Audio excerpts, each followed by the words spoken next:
Dr. Mruthyunjaya, very good to see you at ASRS. I'm very excited to be here. Thank you. Dr. Mruthyunjaya, what are you most excited about at this year's meeting? It's great to be in a wonderful international city with colleagues and to learn all of the new research that's being put forth. A lot of great therapeutics and a lot of great imaging talks through this meeting. I think our field is evolving every day. I think it's quite exciting.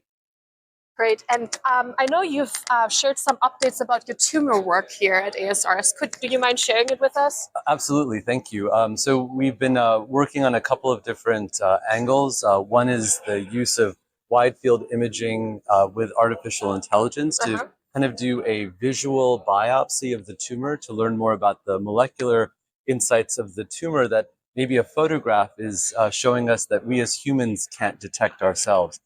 So that work is being presented. And we also have a proteomics platform that we're trying to, again, use small volume liquid biopsies of not the tumor itself, but the fluids around it to learn more about the molecular insights of the tumor. So a lot of great talks and papers throughout the field. Yeah, your imaging work is really interesting to me, and I know there have been a lot of imaging-related topics at this year's meeting.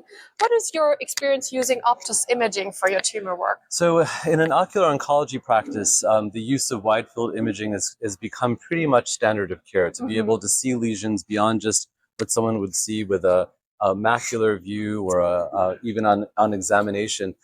So much of what we see are incidental findings that patients would have gone to get a picture taken by an optometrist or as part of a general eye exam, and then suddenly they see a lesion, whether that is a benign lesion, hopefully, or something more serious. It does prompt referrals into the retina specialist and to the ocular oncologist. So I think worldwide now, ultra-wide field imaging as a way to either make a screening diagnosis, but also to monitor and follow suspicious lesions, and also to help educate patients when they do have malignant lesions. So important. And I think now with improved technology to be able to get what we would call a true color appearance, I think that's made a huge difference for our oncology practice. As you know, we would really look at conditions like ocular melanoma or nevi to be kind of the kind of prime condition that even retina specialists would make an early diagnosis for. And some of the systems that are currently available kind of give us a false color, a pseudo color. So things look a little different than actually looking in. Green for elevation, things of such. So I think that sometimes gets a little bit challenging in terms of following what we would see clinically. And it could be a little deceptive in terms of the descriptions.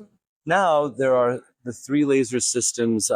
We've been able to use the new Optos system that allows us to see more of a true color appearance.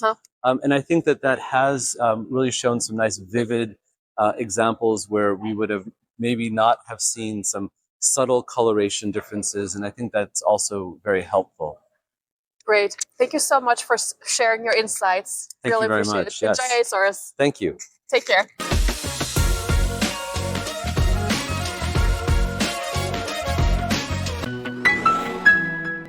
clinicianlink.ai